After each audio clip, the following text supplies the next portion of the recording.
बिस्मिल्लाहिर्रहमानिर्रहीम, अस्सलाम वालेकुम। कैसे हैं आप सब लोग।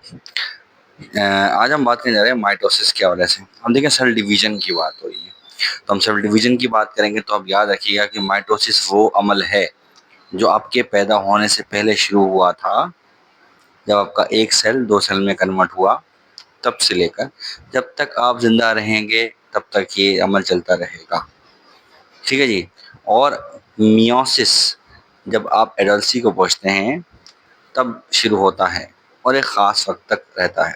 ठीक है, वो हम जब माइटोसिस मियोसिस पढ़ेंगे तब डिस्कस करेंगे। ठीक है। अब अगर हम बात करें सेल डिवीजन की, तो अब ये देखते हैं कि हमेशा माइटोसिस के अंदर एक सेल दो में डिवाइड हो जाता है, दो डॉटर सेल में डिवाइड हो जाता है। एक क्वेश्चन जो अक्सर स्टूडेंट पूछते हैं कि डॉटर सेल क्यों कहते हैं, सन सेल क्यों नहीं कहते। उनके औरत में ही ताकत होती है, मदर में ही ताकत होती है, डॉटर में ही ताकत होती है कि वो आगे चल के मदर बनती है। ठीक है, इसीलिए इसको डॉटर सेल कहा जाता है। उसके बाद हम बात करें कि हम ये चाहते हैं कि हमारे पास हर सेल में 46 क्रोमोसोम मौजूद हैं।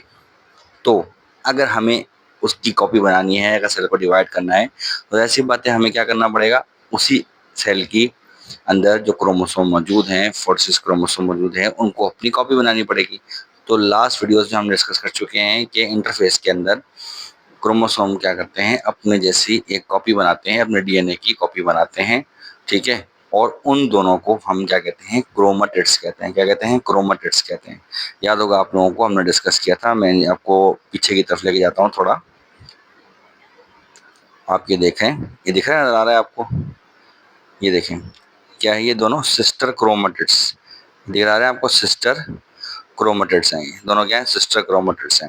यानी कि इस डीएनए ने अपनी एक खास कॉपी बनाई, अपनी इसकी कॉपी बनाई, तो क्या बन गया ये, क्रोमेटिड्स। वैसे अगर ये सिंगल होता तो हम क्या कहते हैं इसको, क्रोमोसोम। लेकिन अभी दोनों एक साथ हैं तो क्या कहलाएंगे, क्रोमाटिड्स कहलाएंगे। ठीक है जी। तो अब हम माइटोसिस पढ़े, तो माइटोसिस के अंदर हमने बताया कि प्रोसेस है जो क्या करता है, हम स्टडी के लिए हम उसको इस्तेमाल करें। इसके अंदर फेजेस हैं। कैरियोकिनेसिस। अब कैरियोकिनेसिस क्या होता है, कैरियो का मतलब होता है न्यूक्लियस, और किनेसिस बना होता है डिवीजन। ठीक है जी, न्यूक्लियर डिवीजन। और साइटोकिनेसिस मतलब साइटोप्लाज्म की डिवीजन। अब कैरियोकिनेसिस की हम बात करें तो कैरियोकिनेसिस के उन्होंने हमने क्या किया है कि ये वैसे देखा जाए तो एक कंटिन्यूस प्रोसेस होता है, लेकिन हमने क्या किया कि अपनी आसानी के लिए इसको हमने फेजेस में डिवाइड कर दिया। तो प्रोफेज, मेटाफेज, एनाफेज और टीलोफेज मौजूद है। अब ये जो सेल डिवीजन हम डिस्कस कर रहे हैं, ये एनिमल की सेल डिवीजन डिस्कस कर रहे हैं, क्योंकि हम इसमें सेंट्रियोल का जिक्र करेंगे। ठीक है, क्योंकि ये बात याद रखिएगा, सेंट्रियोल प्लांट सेल में नहीं होता। सॉरी, वहाँ पर जो है माइक्रोट्यूब्यूल्स होते हैं जो क्या करते हैं, स्पिंडल फाइबर बनाते हैं। ठीक है जी। अब हम बात करें प्रोफेज की, तो अगर इसके अंदर मैं कोशिश करूं, तो मैं अगर तस्वीर के साथ डिस्कस करूं आप लोगों को, ज़्यादा मज़ा आएगा और ज़्यादा पढ़ने में आएगा। अभी देखिए, अगर आप देखते हैं कि हमारे पास ये एक मौजूद है सेल। ठीक है, एक सेल नज़र आ रहा है हम लोगों को। ऊपर ही ऊपर देखें माइक्रोट्यूब्यूल्स नज़र आ रहे हैं, और ऊपर ये जो दो आपको ऑरेंज कलर के डॉट नज़र आ रहे हैं ना, ऑरेंज कलर के डॉट क्या हैं, ये सेंट्रियोल्स हैं। अब हर चीज़ जब डिवाइड होती है, हर चीज़ जब मल्टीप्लाई होती है, हर चीज़ जब एक से दो होती है, तो सेंट्रियोल भी एक से दो हो जाते हैं। अब भैया करेंगे, देखो ये ऑरेंज कलर का डॉट जो है आहिस्ता आहिस्ता एक वहीं रह जाएगा, और दूसरा क्या करेगा, अपने दूसरे पोल की तरफ आएगा। ठीक है, दूसरा हमने बताया जो हमारे पास एक क्रोमेटिन नेटवर्क था, क्रोमेटिन मटेरियल था, वो आहिस्ता आहिस्ता आहिस्ता डेंस होना शुरू हो जाएगा। और जब वो डेंस होगा, तो डेंस होने की वजह से क्या होगा, थिक हो जाएगा और हमें अलग से नजर आने लग जाएगा। अब देखो, हम नोटिस करो, ये एक नहीं दो क्रोमोसोम नजर आ रहे हैं हम लोगों को। ठीक है जी। उसके बाद अगर हम बात करें कि ये जो क्रोमोसोम है हमारे पास, ये क्या कर रहे हैं, एक खास प्लेट पे आके रुक गए हैं। कहाँ, एक खास प्लेट पे बीच में आके रुक गए हैं। ये ऐसा फेज को हम मेटाफेज कहते हैं। अब देखो, इसमें से लकीर लकीर सी नजर आ रही है हमें, जो कहाँ पे अटैच है, इसके सेंट्रोमियर पे। सेंट्रोमियर पे अटैच है, तो क्या कर रही है, ये की लकीरें क्या कहलाती हैं, हमें स्पिंडल फाइबर कहलाती है, जो कहाँ से निकले हैं, सेंट्रियोल से निकले हैं। और वो क्या करते हैं, अच्छा बने हुए किसके हैं, माइक्रोट्यूब्यूल्स के बने हुए हैं वो। अच्छा, वो क्या करते हैं, एक तरह जैसे हम एक एंकर लगाते हैं ना, हम एक रस्सी बांधते हैं, इस तरह रस्सियों की तरह से ये जाके सेंट्रोमियर पे एक जगह है, उसे हम कहते हैं काइनेटोकोर, वहाँ जाके अटैच होती है। वो एक तरह का प्रोटीन होता है। ठीक है जी। अब ये जब बीच में है, अभी अगर इसको खींचेगा, अपनी हर सेंट्रियोल उसको अपने पोल की तरफ खींचेगा। ठीक है, तो उसने खींचा, तो देखा हम एनाफेज के अंदर हम नोटिस कर रहे हैं कि वो जो है अपने अपने पोल्स की तरफ चले गए हैं, अपने अपने पोल्स की तरफ चले गए हैं। और नज़र आ रहा है आपको कि ये क्रोमोसोम वहाँ से उस तरफ चलेगा और ये क्रोमोसोम इस तरफ चलेगा। अब नोटिस करो आप कि आहिस्ता-आहिस्ता जो साइटोप्लाज़्म है वो श्रिंक होता जा रहा है। जैसे हम देखते हैं कि आटे का एक पेड़ा लिया हमने और उँगलियों से आटे के दोनों एक पेड़े को 2 में कन्वर्ट कर दिया हम।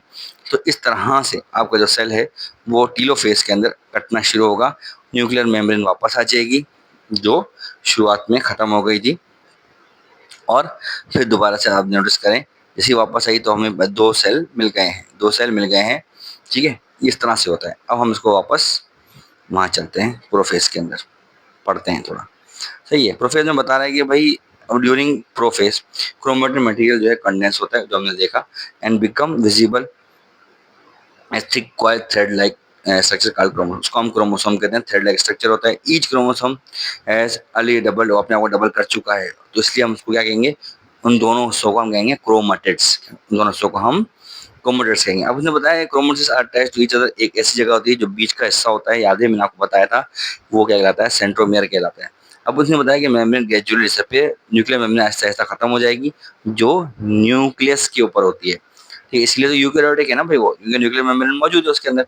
उसके उन्होंने क्या किया, उसको डिवाइड किया, जो 2 सेंट्रियोल सेंट्रियोल दिखाया था मैंने, ऑरेंज कलर की जो बॉडीज़ थी, move together the opposite pole, एक एक साइड पे रह जाएगा, दूसरा दूसरी साइड पे रहेगा, किसमें, एनिमल सेल के अंदर, और स्पिंडल फाइबर फाउंड होगा, बनना शुरू होगा। लेकिन स्पिंडल फाइबर जो सेंट्रियोल है वो प्लांट सेल में एब्सेंट होता है। अब मेटाफेज के अंदर मैंने कहा था बीच के अंदर आ जाएंगे सारे के सारे, उसको हम क्या कहते हैं, इक्वेटर, इक्वेटर पे आ जाएंगे, और इक्वेटर पे आके इस स्पिंडल फाइबर से अटैच हो जाएंगे। एनाफेज के अंदर उन्होंने बताया क्या होगा कि आहिस्ता आहिस्ता वो स्पिंडल फाइबर जो है वो खींचना शुरू होगा। जैसे हम एक जैसे ट्रग वॉर होती है ना, रस्सी खींचते हैं दूसरे, तो इस तरह से रस्सियाँ खींचेंगी और क्रोमोसोम जो आपस में कॉपी बन के बैठे हुए थे, यानी कि 2 क्रोमेटिड्स जो थे वो अलग अलग हो जाएंगे, एक इस तरफ चला जाएगा, दूसरा दूसरी तरफ चला जाएगा। जैसे यार आपने इंडियन फिल्मों में ये देखा कि क्या करते हैं, खींचते हैं एक दूसरे को, तो एक बंदा उस तरफ चला जाता है और दूसरा बंदा दूसरी साइड में चला जाता है। इस तरह से जो है ना उन्होंने बनाया। ठीक है जी, वो पोल की तरफ चल पड़ेंगे, और आपने देखा था उस तस्वीर के अंदर कि ये देखें, ये क्या हुआ एनाफेज के अंदर, कि एक क्रोमोसोम उस तरफ चल पड़े और दूसरे क्रोमोसोम इस तरफ चल पड़े। ठीक है जी, अब हमारे पास आ जाता है कौन सा, एनाफेज हो गया, उसके बाद हमारे पास टीलोफेज आ जाता है। अब टीलोफेज के अंदर हम देख लेते हैं, टेलोफेज के अंदर उन्होंने बताया कि भाई क्या होगा, को नाउ क्रोमोटिड्स को हम क्या बोलेंगे, क्रोमोसोम बोलेंगे, क्योंकि याद है मैंने कहा था दोनों साथ होंगे तो क्रोमोटिड्स कहलाएंगे, लेकिन अगर अकेले अकेले होंगे तो क्या कहलाएगा, क्रोमोसोम कहलाएगा, क्योंकि वो वही क्रोमोसोम ने उसको अपनी एक कॉपी बनाया था, जो कॉपी बनाई थी उन दोनों को हम क्या कहेंगे, क्रोमोटिड्स। और उन्होंने बताया कि ईच रिस्पेक्टेड पोल, अब तो पहुंच गए तो क्या होगा, न्यूक्लियर मेम्ब्रेन वापस आ जाएगी, ठीक है ना, Aahista Aahista nuclear membrane form होना शुरू हो जाएगी, और फिर क्या होगा, ये चीज़ जो फॉलो करेगी कि जब क्रोमोसोम के ऊपर न्यूक्लियर मेम्ब्रेन आना शुरू हो जाएगी तो ये क्या करेगी, साइटोकिनेसिस करेगी। जब वो साइटो बना साइटोप्लाज्म, किनेसिस बना डिवीजन, वो आहिस्ता आहिस्ता क्या करेगा, देखो अब यहाँ पर देखो, देखो क्या हो रहा है, आहिस्ता आहिस्ता साइटोप्लाज्म कटना शुरू हो गया, ठीक है, और वो कटना शुरू हो जाएगा तो क्या होगा, आहिस्ता आहिस्ता आहिस्ता ये जो दोनों एंड्स हैं जो नजर आ रहे हैं हमें, ये वाला और ये वाला एंड जो है ये आपस में मिल जाएंगे, और ये क्या हो जाएगा, इस तरह की फॉर्मेशन में आ जाएंगे। देखो ये दिख रहा है, ये 2 अलग अलग हो गए, ये 2 अलग अलग हो गए। अच्छा जी, अब क्या करना है, उसके बाद क्या हुआ कि जो पेरेंट सेल था, जो मदर सेल था, उसने 2 डॉटर सेल को फॉर्म कर लिया। लेकिन प्लांट सेल में ऐसा नहीं होता, प्लांट सेल में ऐसा होता है कि जो गोल्जी बॉडी है वो क्या करता है, एक खास किस्म की चीज़ बनाता है, उसे हम कहते हैं सेल प्लेट। वो सेल्स के दरमियान आ जाती है, जैसे ये सेल है ना, ये सेल इसके दरमियान आ जाएगी, ऐसे करके इसके दरमियान आ जाएगी। अब इसके दरमियान जब आएगी ना तो क्या करेगी, एक तरह का यानी हमारा सेल वॉल बनाएगी। उसके जरिए क्या होता है कि एक सेल दूसरे सेल से जुदा हो जाता है, एक सेल दूसरे सेल से जुदा हो जाता है और वो अलग अलग हो जाता है। ठीक है, इस तरह से हमें क्या मिलता है, हमें मिल जाता है क्या, एक डॉटर सेल, हमें क्या मिलता है, एक डॉटर सेल मिल जाता है। ठीक है जी, चलें, अब सिग्निफिकेंस क्या है, अब सिग्निफिकेंस क्या है लाइफ की, जैसे माइटोसिस की है कि भाई लाइफ के जो ऑर्गेनिज्म है वो ग्रोथ करता है, वो ऑर्गेनिज्म इंक्रीज करता है इन नंबर, इन सेल कॉपीज, अपने हाइट को बढ़ाता है, वेट को बढ़ाता है, प्रोपेगेशन, अगर वेजिटेशन के अंदर की बात करें तो हम क्या करते हैं, न्यू प्लांट्स लगाते हैं तो वो बड़े होते हैं, उनको उनके फ्रूट आते हैं। अगर हम बात करें एनिमल सेल्स की तो उसमें हमारा ब्लड सेल्स हैं, वो हैं हमारे जो सोमेटिक सेल, यानी कि जो हमारे कद बढ़ते हैं, हमारे बोन्स के सेल हैं, हमारे टियर एंड वियर, को भी कोई जख्म हो जाता है, चोट लग जाती है तो वहाँ पर सेल आ जाते हैं। ये सारी चीज़ें जो कौन कर रहे हैं, माइटोसिस की वजह से हो रहा है, माइटोसिस डिवीजन की वजह से हो रहा है। ठीक है जी, अब ये समझ लें कि हमारा कद बढ़ना, हमारी बॉडी का बढ़ना, हमारी चीज़ों का बढ़ना, सारे किस चीज़ की वजह से है, माइटोसिस की वजह से। ठीक है? और हमारी जो नई चोट लग जाती है तो उसके बाद नई खाल आ जाती है, वो भी किसकी वजह से हो रही है? माइटोसिस की वजह से। ठीक है? Thank you.